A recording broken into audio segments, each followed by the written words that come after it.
Hello everyone, welcome to Aorus media. ఇవాళ నేను ఎంతో టేస్టీగా అలాగే హెల్తీగా ఉండే తోటకూర పులుసు కూర చూపించబోతున్నాను. ఇది ఎక్కువగా మన అమ్మమ్మ కాలంలో తినేవారు. రాను రాను మనం ఫ్రైలు అలా చేసుకోవడం వల్ల ఈ కర్రీని చాలా తక్కువగా తింటున్నాము.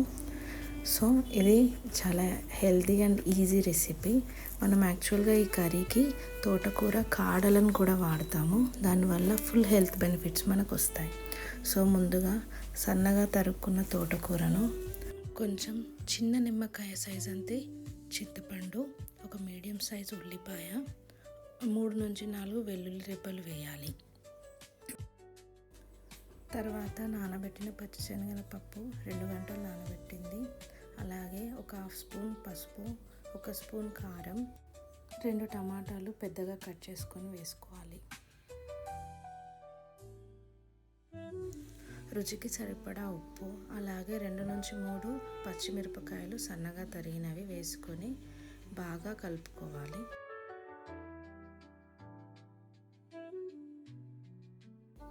ఇప్పుడు కుక్కర్ మూత పెట్టి మీడియం ఫ్లేమ్లో 3 విజిల్స్ వచ్చే వరకు ఉడికించుకోవాలి.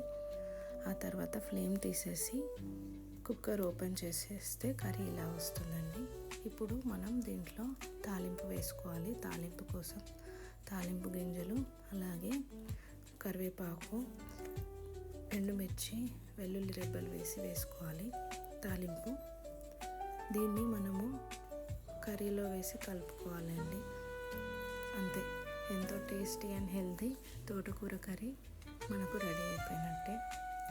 ఇది రైస్లోకి కానీ చపాతీలో కానీ చాలా బాగుంటుంది. రైస్లోకి అయితే మనకు పెరుగు మిర్చీలు అలాగే వడియాలు అంచుకుంటే చాలా బాగుంటాయి.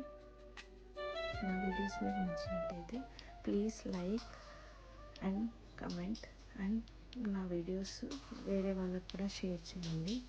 Thank you so much for watching my videos and